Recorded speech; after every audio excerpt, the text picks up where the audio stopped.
is based on real-life stories and touches subject matters many refuse to admit as truth. Alien beings are living with us now and have since before the age of man. They come and go from different dimensions and worlds, allowing them to be with us at all times without our knowledge. Mike Davis is an alien abductee and has been abducted since age 4. Mike and his wife Susie will present cases of abductions that are so compelling one can't help ponder the reality of the phenomenon. They'll investigate areas in which aliens are likely to frequent, areas in which certain fundamentals exist, making them favorable locations for other beings to visit frequently. This show will investigate drawing elements so maybe you too can meet real live aliens. Spring 1983, I was living in West Petaluma, rural Petaluma, out in the country on a farm with my wife and my daughter. It's in my early 20s. I was working 4 days a week at a cabinet shop, and I had Friday, Saturday, Sundays off. And it was a Friday night. Susie and I were watching TV, stayed up till about midnight with the kid in bed, my daughter in bed, and we decided to turn in. And it must have been somewhere thereabouts 3:30 in the morning. I can never be precise because it's never the first thing you look at a clock. Most people say they know exactly what time it was. When things like this happen, you generally don't. The first thing you don't look at is your clock, okay? It just isn't. That's all I can say. It's about 3:30 in the morning, and this is a guess, a rough guess. I wake up and to a sound of what appeared to be like chants. That it sounded like chants mixed with a power generator, and it was going. And it went on for a minute before I even realized something was making noise. I opened my eyes and I look up along my bedroom, above the window, along the wall, the white wall, and I see what appears to be, almost looks like a fire, like orange light from a fire, or from like the sun, a sunset, just rippling across the wall. Like, what is that? I go, Susie, get up, get up. She was sound asleep. She wouldn't wake. I go, Susie, get up. She would not wake up. She was down for the count.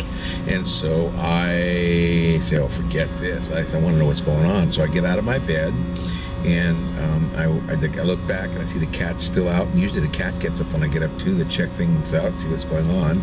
And he didn't even stir. I went into my living room and I saw the orange light flash everywhere. I looked back into my daughter's room and I see the orange light flashing off of her walls. And I tried to wake her up. She wouldn't wake either. She was just like my wife. She was down for the count and out of it. So I looked out her window and all I could see was our Monterey pine trees, and the orange glow looked like a fire beyond it. It almost like our field was on fire, or some sort of work crew out there with a bright light. I knew it wasn't a work crew because, well, they wouldn't be out in the middle of our farm and our 7 acres with a bright light at that time of night without us knowing. So the first thing that went through my mind was that possibly it was a fire. So I went to the kitchen window to see if I could see better, and I see it just bouncing off my living room mirror tiles and everything else, this light. I go to the side window and I look out, I see the same thing. I look through the window and I hear that noise. There's that weird noise, and I can see it flashing through the trees, and I can't make out what it is, where it's coming from. So I go to the front door and I slide back 2 slide bolts. 1, 2. Unlock the door, open up my door, and I look out on my front porch. What I see from there is a scene at 3:30 in the morning, and it looks like an orange glowing fire field, like the field's on fire up above, and it's just glowing almost like a sunset. I go, oh my God, there's a fire. And I go, Susie, I do remember saying, Susie, you need to get up, there's a fire out here. But nobody stirred. I walk off the porch, I go out into our field, and I open the gate and go out into the field to see where it's coming from, and I look to my right, and that's when I see it. It's hovering next to a huge walnut tree, which is probably about, I don't know, 30 feet high. This walnut tree, it's a big tree, a big 30, 40 feet high, and this huge sphere is just towering over it, hovering about 3 feet off the ground. It's a big orange ball, and it's just glowing, and it's flashing like a ball of fire. That's the best way to describe it. I can't even explain it. And I'm just staring at this, and oftentimes when I think back on this, I recollect to Moses in the burning bush, what he must have seen on top of the mountain when he thought it was God that he was looking at. Well, I remember thinking it's the same thing I saw in the mountains, and my brother lived right behind me, so I'm standing there, and literally within 15 feet of me, behind me, is his house and his bedroom back there, and I go, Rod, get up, it's the thing from the mountains, it's out here, come here, quick, come here. With that, I turned back around, and immediately appearing before this orange sphere are three beings. There's two typical gray beings, and then there's one that's not so typical. They're typical today, but back in my day, back in the early 80s, they weren't so typical. Aliens weren't talked about a lot, and people didn't discuss it a bunch, okay? But now they're the typical beings, that's why I say that. But I didn't have a clue what they were. They were the gray beings, and they were dressed in all black. They had their skin looked like dolphin skin, almost wet like that too, like a translucent, shiny type of gray skin, and that's the best way I could depict it. They had flight suits that covered their entire body except for their faces. They were wearing gloves. They seemed to have some sort of foot covering over their feet, which was protecting them, I'm sure.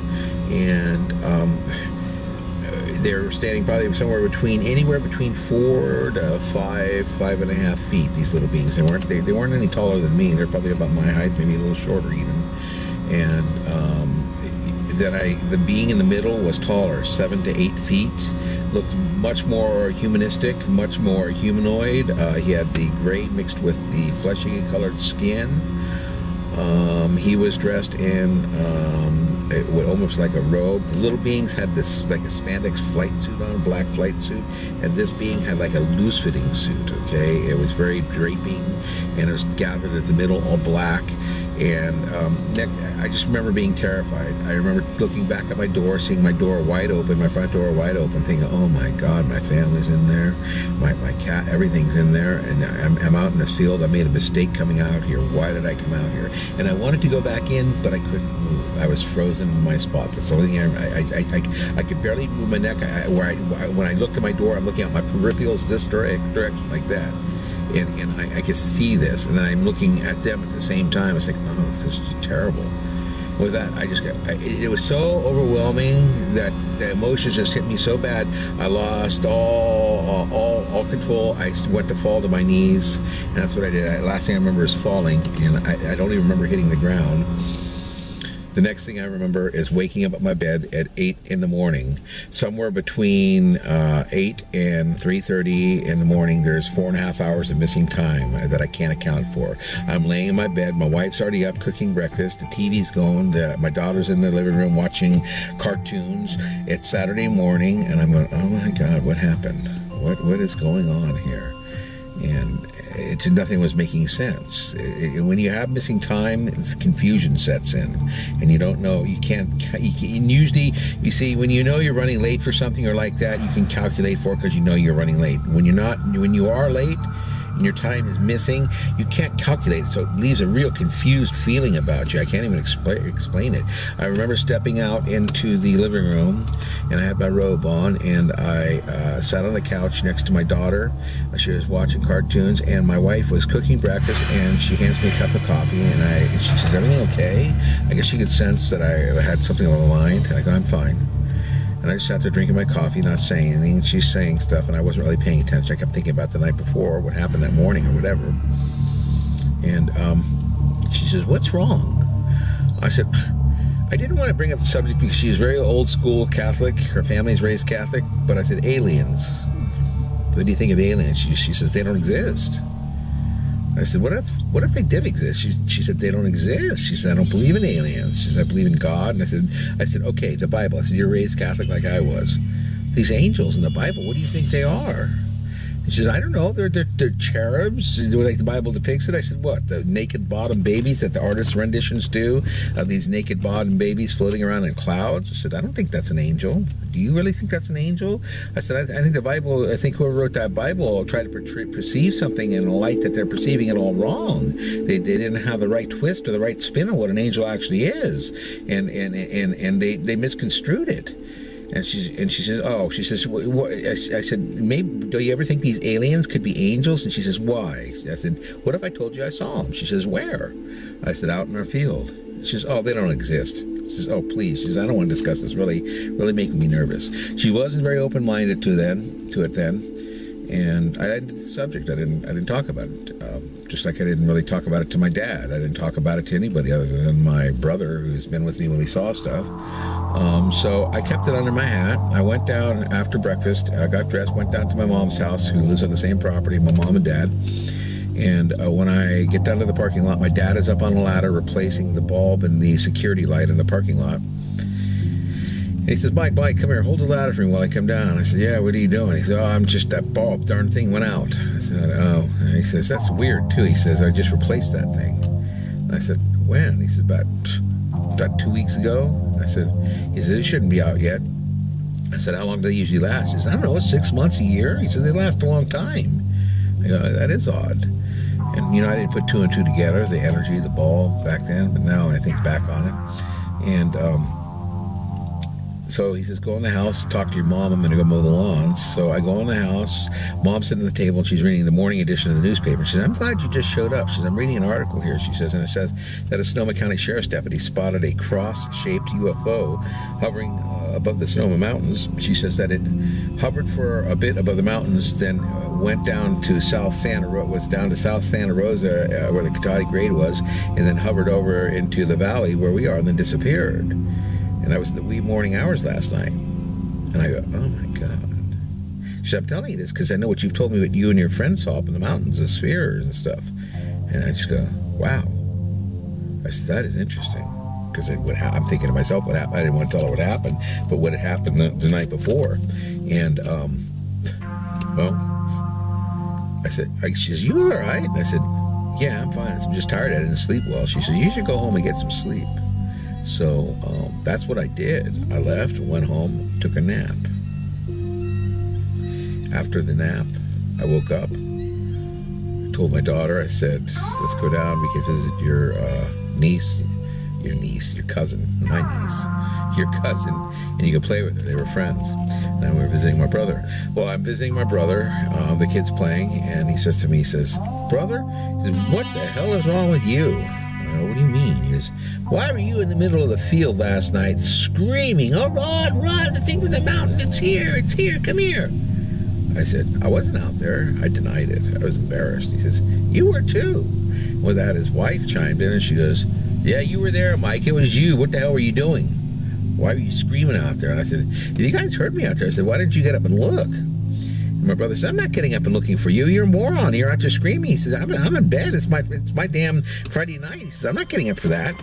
And so I go, whatever. And he says, don't do that stuff anymore. I don't want to hear it. And I realized at the time, I couldn't figure out why he couldn't see the light that I saw, and it's because he had movers pads on the back window. He worked for a moving company, and he used movers pads for curtains, and they're very thick and very insulated, and, well, you wouldn't get any light through them, so he couldn't see the light, and the noise, apparently, he didn't hear.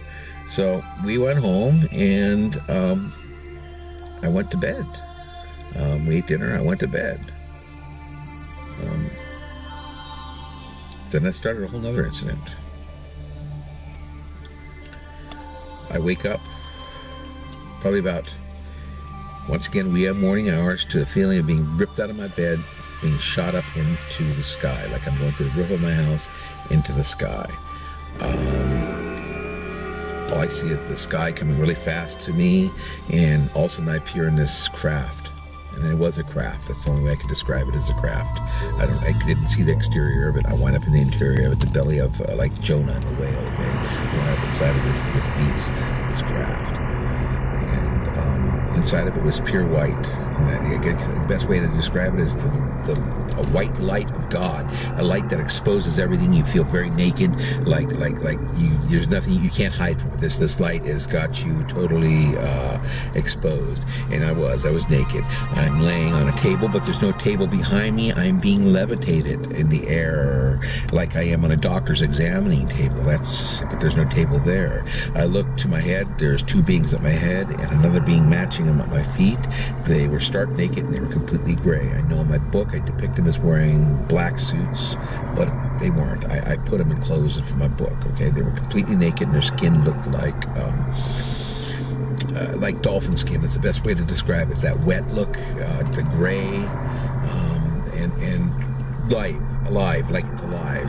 It had big, huge eyes, dark eyes, the typical big, huge black eyes, piercing eyes, large craniums, no hair, about 5.5 feet tall, 4 digits on the hands. They had their feet covered once again. No, they didn't have their feet covered, but I could not see them because I could not see down that low. I never did see their feet, so I never could tell you how many digits they actually had on the feet. Only thing I ever could make out was the hands inside of gloves, and that's all I ever saw inside the craft were the hands without gloves. There were some other beings. There was a tall humanoid there, one of them, and he was about 7 to 8 feet tall, and he was standing off to the left, and there were 3 little blue beings, about 2.5 feet tall, wearing hooded gowns, and I could see their faces, and one of them was holding a baby. It was kind of like the hooded gowns like I saw in the beings when I was young and I was sleeping out in the atrium, and they came to me in the atrium for same type of hood covering. And then there was one other being which was green, looked like the Greys except green, and I assumed it's synthetic. And I remember trying to push myself up from where I was laying on or levitating, and somehow I was able to move my body, and when I did, the being at my feet just goes like this with his hand. And I went down. As soon as he did that, he didn't touch me, I just went down. And he had so much power just by doing that. Then the next thing I remember is he turns around in one quick movement. It was just quick movements, just like seemed like one movement. He grabbed the big long syringe, which is about 1 foot long, and he takes this thing off the counter and he turns around just like this, right into my head here. Right here, there's a hole in there where he stuck that syringe. And immediately, once that syringe went into my cranium, I thought it was going to hurt. I thought it was going to kill me. And as soon as it went into my cranium, I started communicating with him. The walls of the craft became invisible. The floor became invisible. I could see through all the walls. I could see everything around me. And we were hovering over my brother's house. And we're looking through his roof, learning, what's going on here. And the beings asked me collectively, and it was collective because it's like you're not talking. They say, what's the hierarchy here? Who is this? It's like they already knew who it was. I guarantee it. It's like they knew who was there, but they were asking me, who is this? And I'm going, this is my brother and his wife and his daughter. And he says, who? Then we're over above my parents' house, and then he says, who's this? That's my mom, my dad, my little brother sleeping in their beds. And he does this to my whole family. I'm seeing through all of their houses. My brother and sister live across the street, and I'm looking through their roofs too. And it's like, it was meaningless. I was wondering why they were asking this. And I think back on it, I know what it was. It's because they did a procedure. They did something with that syringe going into my head there. They did something causing me to be able to link up with them and talk to them, and they were testing it. And much like one would if they had replaced a faucet and a sink, testing to see if it works, or if they had just done a car repair and they're now testing the car to make sure the repair is right. They were testing the work to make sure it actually is working the way they intended to work. And it's like they were done with the procedure. And I remember getting very scared and wondering what they were going to do next. Were they going to keep me or what? And I started crying, thinking about not seeing my wife, my daughter, my family, or anybody again. Being very saddened by this. And immediately they sensed my sadness, and all of a sudden I just went back down into my bed. And I was in my bed, and I sat up for that. My wife said, oh, what's wrong? You had a bad dream. You're all sweaty and everything. And I was.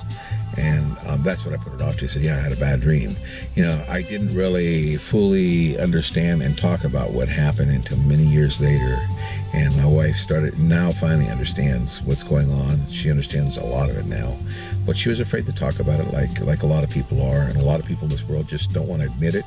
It's just not that they don't believe. They don't want anybody else knowing they believe, because that puts them in another category that a lot of people don't want to be in.